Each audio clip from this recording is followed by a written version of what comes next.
Hello, Trevor Master Olds here, talking from you from the actual Hearth of Conversations from the Hearth. Really excited to talk to you guys about a topic very prevalent in the martial arts, and that is dogma.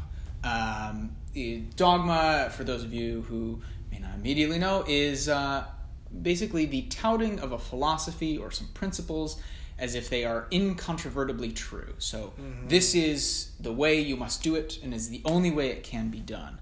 Master Olds, can you talk a little bit about what that looks like in a martial arts setting?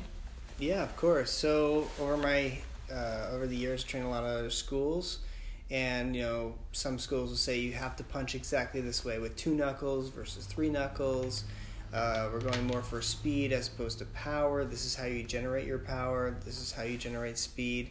And there's a lot of different answers to those same questions, but unfortunately, because a lot of schools are quite dogmatic, they like to say this is the only way you can generate power, or this is the way you should do it if you want to get the only way you can do it if you want to be fast. And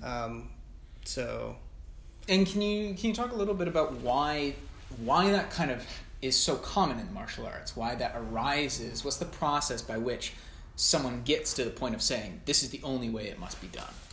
Yeah, so I'm not entirely sure, but I think there's some things that happen. So first of all, most people's experience in the martial arts revolves around a single school. Almost everyone I've met in the martial arts is trained at one school. Some at 2 or 3, but very rarely have they done more than that. And then most people I've met that have trained at a lot of schools, they've only trained for like a few months, and they really don't have any understanding of the school itself. So because of that, because people usually train at one school, they usually have a very limited bandwidth of knowledge of what the martial arts is. And that's part of it. And then another part of it is that usually once people start teaching, they have kind of ownership of just a few techniques and principles, and they know those well, and so they like to talk. Like, think about in speech class. Like when I was in speech class, they'd always say, don't say kind of it could be this way, say it is this way. Like, speak with confidence, speak with absolute and in sort of an absolute manner. Like, this is what scientists say is true, not this could be true, and that kind of leads people, when they don't have a lot of experience, to make really grand statements like, this is absolutely how you have to do your front kick if you want to have power, or when you do your front kick, you have to curl your toes back, or you have to hit with the instep of your foot. The example that I really like that you were talking about was, a teacher says to the student, this is the way we do it. Right, we punch this way, whether that's with 2 knuckles, 3 knuckles, whatnot. And then when that student, who's a white belt, when he's told that, gets up to that medium level belt or the higher belts, and now he has a white belt beneath him who's asked, who's not sure how to do it, or maybe that green belt, blue belt is feeling a little bit now more important, and so tells the other student how to do it. They say, this is the way it is done, not this is one way you can do it. This is the only way that you can do it. And you were saying, when that student, like the white belt, when he becomes a blue belt and he teaches it to the next generation, he feels even more confident in saying this is the absolute way it's done. And it just keeps going like that until you get these schools that are just so embedded in their ways that they can't really conceive of any other way to do something. And one of the things I've always tried to do with my school from the very beginning is say, this is how we do something. This is why we do it. But leave it like in a little bit of an open-ended kind of humble place where, there are other ways to do it. Like a lot of times I'll talk about roundhouse kick, and I'll say, you can kick through. This is why. Or you can step out to generate more power. This is why you might want to do that. You can hit with the ball of your foot. You can hit with the instep of your foot. You can hit with the shin of your foot. But you go into some schools and they feel very strongly, well, you have to hit with this part of your foot and you have to generate your power this way or it's wrong. And that's really usually not the case. And another thing that you're saying that I really liked was you're saying, okay, so that white belt, who was taught by the blue belt, grows up, becomes a black belt. They open their own school, And like you were saying before, they've only ever trained at that one school. So that's the only way they know how to do it. So now they're really, really rigid. They don't have the flexibility to say, well, this is one way that you can do it, because that's the only way they know how to do it. So if they try and do it any other way, they're going to look very unproficient. Yeah. And that creates a lot of anxiety. So they get really rigid. They go, this is the only way it can be done. Yeah. But I like what you were saying. You're saying, the way that we're trying to teach is in a very humble way. Not just saying, this is how we do this exact technique, but these are some of the principles behind it. What comes to mind is the wrist grab defenses of, it's not just that we're only doing it this one way. We want to get the elbow close. That's a principle. Because there are some things that can be done if we don't do that. Yeah, like a good example on that is I've had people come in and they've learned a wrist grab escape that's very similar to our defenses, but they were being grabbed with the other side hand. And when they try to do their defense, they realize that it doesn't work. And what I always try to convey to my students is, look, these are the principles that are important. Step back into a base position, pull your arm to your body so you have more leverage, break out between the thumb and the fingers, but that can manifest in many different ways. And so I try to teach based on principle as opposed to based on like a rote set of techniques. You see this really common in like heavy forms schools that just like their form is so important. Like, I think forms are really important. I think they're beautiful and they're great tools for training. But like, for me, a measure of someone's skill is a lot deeper than just being able to sort of walk through a set of motions. Like, just memorizing a form to me doesn't show me that much. The way you do your form shows me a lot more. If you generate power and your power is connected with your movement so that I know you're always moving fast and efficiently and in a balanced position. Like, that kind of stuff is the deeper things that we're really looking for at a high level of proficiency. And I think like focusing too much on, like this kind of superfluous details can really deter people from getting to that real kernel of knowledge.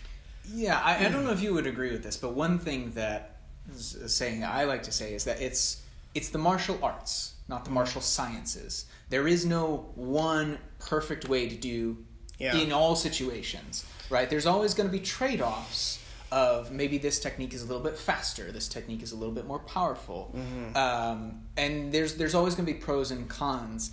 It's funny you bring that up because you do hear a lot, especially these days, martial science. I remember when this started really becoming like a trendy thing to say. Definitely back in the 90s, I heard this a lot. Like, we're not martial arts, we're martial science.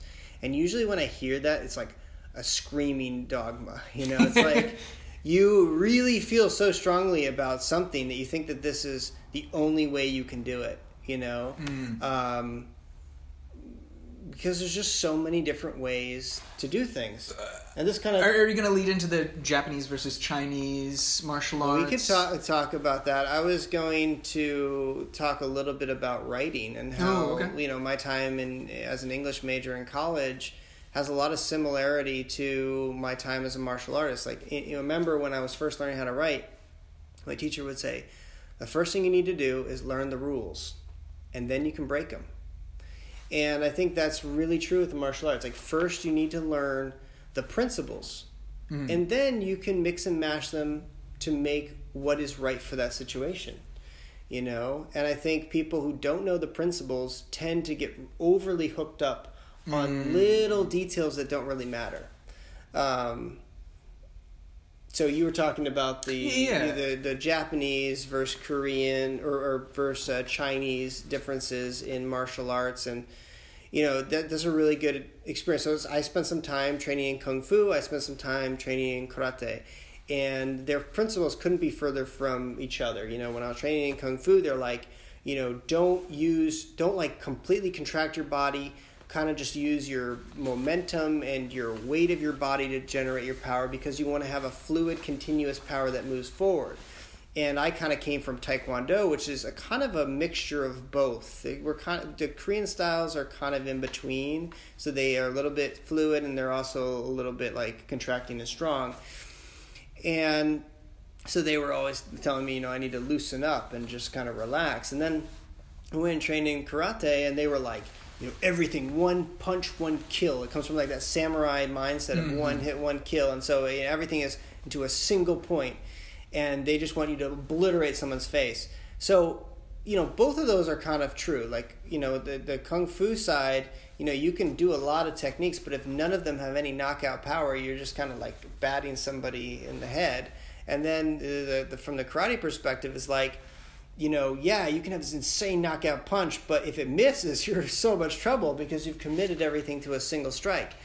And, I believe in there are moments when you have to completely go for a single strike. Like, for example, if you get the drop on somebody, that is a time to do like an obliterating strike.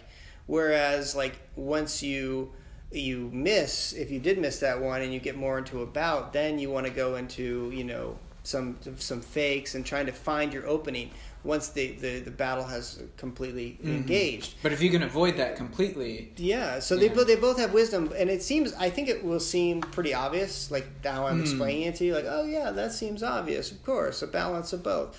But that's because you're my student. And that's because I kind of espouse this and I talk about the different sides of things. But if you grew up in one of these two camps, you would feel so strongly about your side of it. And that's what I mean by this dogma. That people just get so trapped inside of their own realities. Well, and that kind of leads into modern mixed martial arts has made traditional martial arts look very dogmatic, right? They put the spotlight on. They said there's all this superfluous stuff. But you were also saying... Yeah, go ahead. Well, I think it's about the same. I do think it's a little bit more apparent because in traditional martial arts, the dogma? Yeah, it's a little bit more apparent because I think from these days, it wasn't always this way. Back in the 90s and before that, it was not so clear. But these days, we kind of look through the MMA lens at everything. And for that reason, everything looks really weird. It's kind of like, from a Western perspective, when we look at Asian culture, it seems very different than us. But but even Asians, they have a really good understanding of Western culture, so things don't seem as bizarre to them. And that is just kind of from our own perspective. But I find that dogma is just as strong in MMA. It's funny because like certain things that we said you cannot do this, they turn out to be like really important in just a few years, and everyone's doing it. And you were telling me about like some technique that is now very popular in MMA. Am I misquoting you there? You're saying there's like this one technique that many years ago people laughed at. Oh, you can't do that. That's ridiculous. And now it's a very, very... I mean, I'm not thinking of anything on the top of my head, but there are a lot of instances of that, of course. Even the whole concept of grappling, was thought of as completely ridiculous at one point. Like, people thought that grappling was not an effective way to fight, and then now people think it's a really good way to fight, right? And even within grappling, you look at like Brazilian Jiu-Jitsu. When Brazilian Jiu-Jitsu first came onto the scene, it was a lot of arm bars and, rear naked chokes and things like that. And now you see like the new kind of Jiu-Jitsu that's coming out where it's like all using the lapel and stalling and doing all sorts of weird stuff that, is really different. And that's the old guard jiu-jitsu guys are like, that's not real jiu-jitsu, but it's working, and it's stuff that they would just have totally kind of throw into the side back in the day, but now they're like, whoa, this is new and interesting. And that kind of progress is always happening. We see that not just in the martial arts, we see that everywhere. And it really takes somebody like saying like, look, this is possible. You can use this technique effectively in this way, but they have to like show everyone. And it always comes like from nowhere, like, what? I can't believe that. And that's, I think, because everyone's so dogmatic. Everyone's kind of stuck in their own lens, and they think like, this is the way it has to be. Yeah. So you had an example that I really liked was from your Muay Thai training. and the way he was telling you to do this kick. And I loved. Well, I won't tell the story for you, but do you know which one I'm talking about? Where he's saying, "Don't commit to the kick." Yeah. So when I started training under Duke Rufus, and I was working with one of his coaches, he was telling me, I was destroying this bag, and like everyone was lined up at me because I've been training in like Taekwondo for like 20 some years or something at the time, and and everyone around me was just like getting started, and they're like kind of kicking it. I just knock his back like sideways everywhere, and he's like you're putting too much energy in your kick. Just kind of throw it up there, just kind of throw it up there. And he kind of showed me and whatnot, and I'm like, man, that kick is terrible, but I kind of understand where he's coming from because I think I'm much more open-minded. I mean, at that point, I already trained a lot of other styles, and I kind of see what he's talking about. What he wanted is, and I don't even think he could articulate this because even though he trained in like this really progressive martial art or whatever, he really only trained in one discipline in Muay Thai. And so from his perspective, he's mostly focused on punching. And he doesn't want to completely commit to a kick because he'll throw his body back and then he will have to come way back to do his punch. Whereas in Taekwondo, we're totally focused on kicking, mostly. And so we want to keep our leg between our opponent and them, and that's why we do fully commit, and we want a really strong kick because we want to stop them before they can get in. It's just different objectives, and one way is not wrong versus the other, but I think you really need to be able to see a shade deeper to really understand what's going on there. Another good example is, they would ask me to kick through. And some of them really thought that's how you get more power. Can you explain what kicking through means? Yeah, you go to kick someone in the head, you kick and then you kick, your foot comes all the way around and comes back to your starting position. And a lot of them thought that was how you generated power. And it's not how you generate power. The reason why you do that is because you only learn to fight on one side of your body. And they didn't really put those two things together. It's Muay Thai. In Muay Thai. And the reason why they do that is because in more of those heavy combat sports where you maybe fight one bout a year or one bout every 6 months because you take so much physical punishment that you can't really do it a lot. And those kind of sports, the retention is only a few months and at most maybe a couple of years. People get into it, go hard, and then drop out. So they're looking to get somebody up to a high level of proficiency really quickly. And just learning one side of your body is effective for that. But if you want to be the greatest martial artist, which I hope is your intent, and for me this is a lifelong pursuit, I want to learn both sides of my body. By learning both sides of your body, you're very unpredictable. It's very difficult to read you. I mean, our great-grandfather was a Golden Gloves boxer, and he made our grandfather throw 3 stones into a bucket with each hand every time he came in because he wanted to teach him to be ambidextrous. And what my great-grandfather would do is he would start fighting one way and then switch his hands and fight the other way, and it was so confusing to his opponent.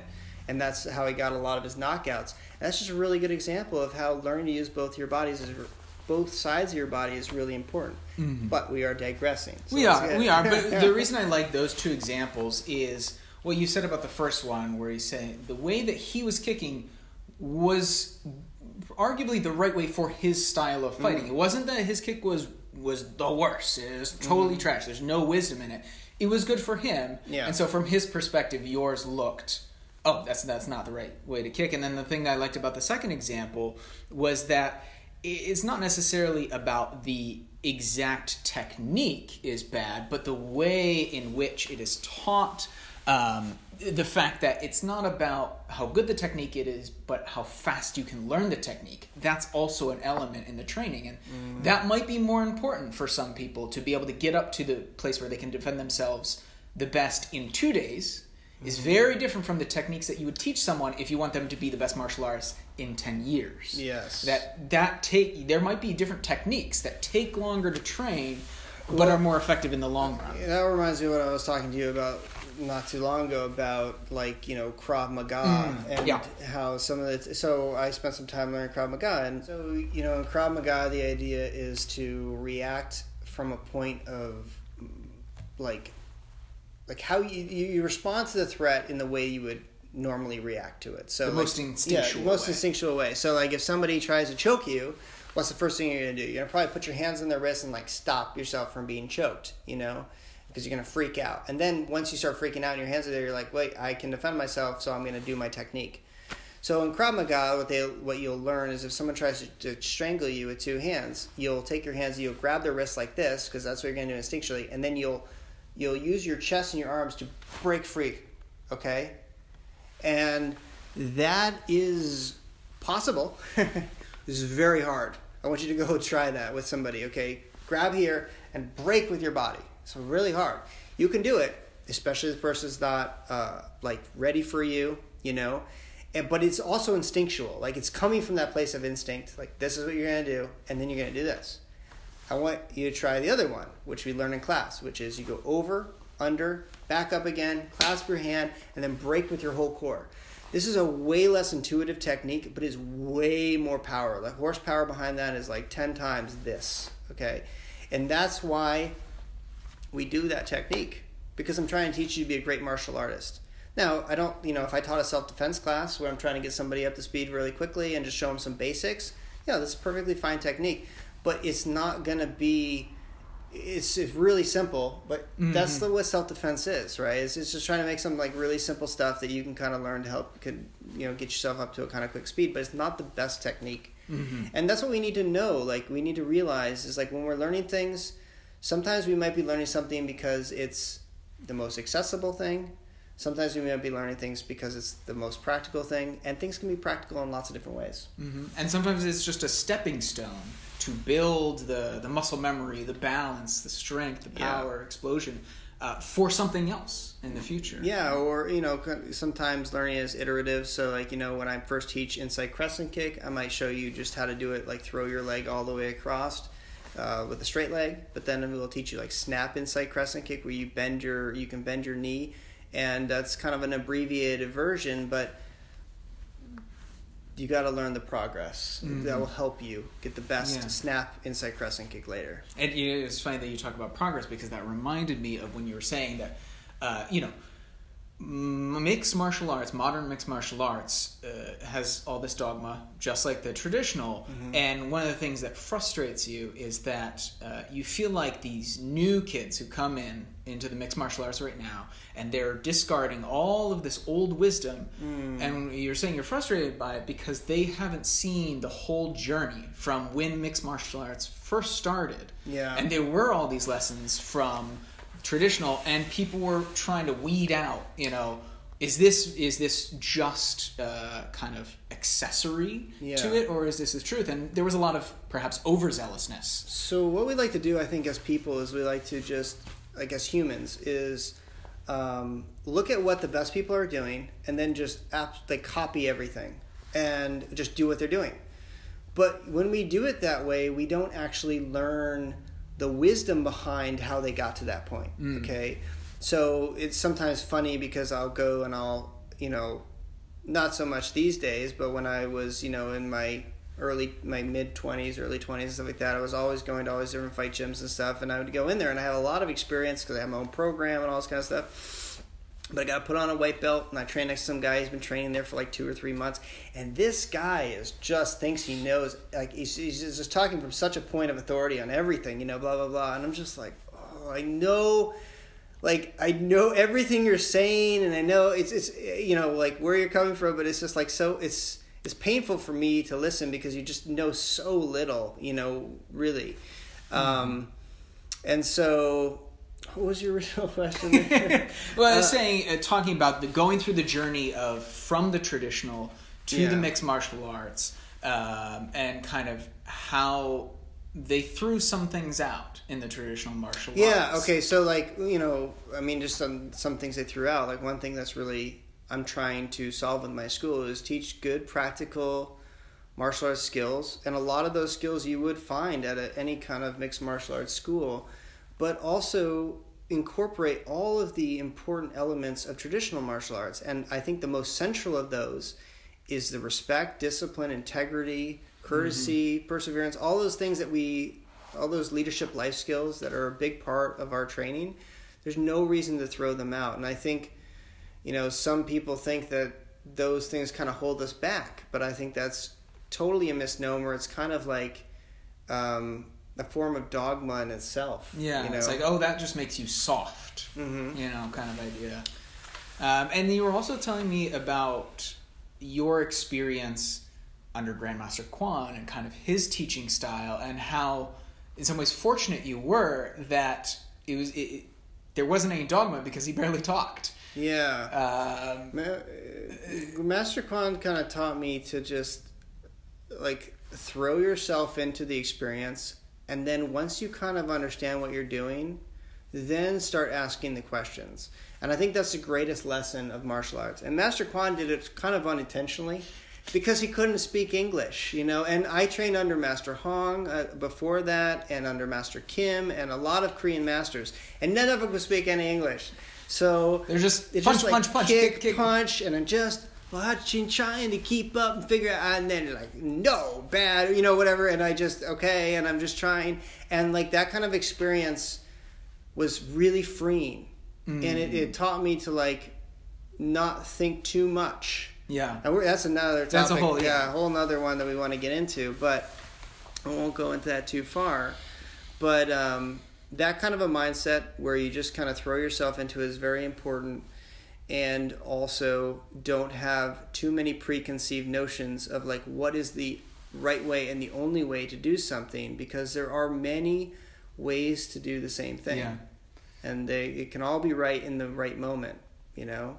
Yeah. Well, and this kind of brings us back around to, you were saying there's kind of 3 stages in relation to martial arts being dogmatic. And the first one is when they have no experience. Maybe they have a little bit of a bias towards one martial arts or another because they've heard things, because that martial arts has a really great PR department, really great advertising, but they don't really have any skin in the game. So they don't have any basis on which to be dogmatic, to say this is the only way that it can be done. Yeah.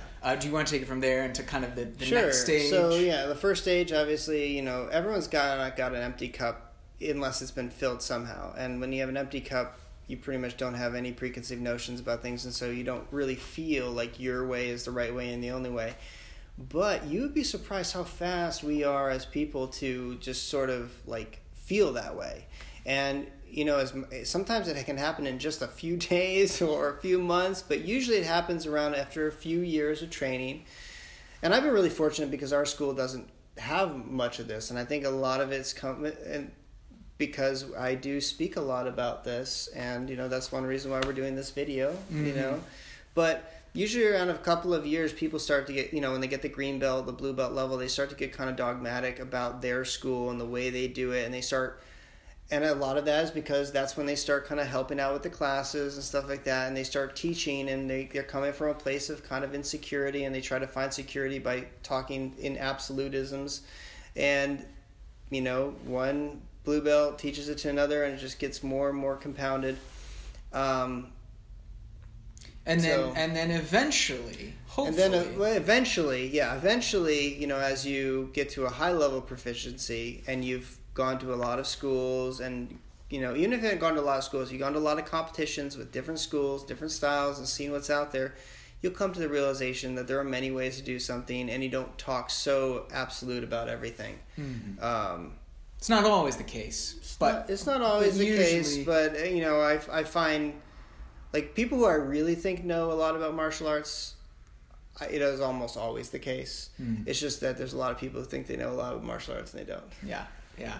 I liked the kind of analogy that you gave for like what you would hope your students would embody, which is you can have a sports team that you really, really like, and you can be a great advocate for that, be very supportive, but if there's another sports team that you compete with, you should still be respectful of that sports team. And if they try their hardest and they win that round, you should be a good sportsmanship about it.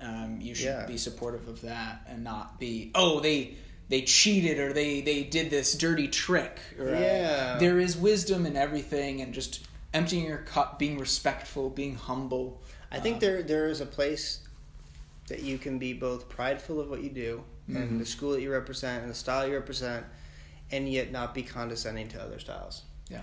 And I think that's where we're trying to get as a school and trying to teach to my students. So I hope you guys have found this interesting. Let us know your thoughts in the comments below. But until next time, keep training hard.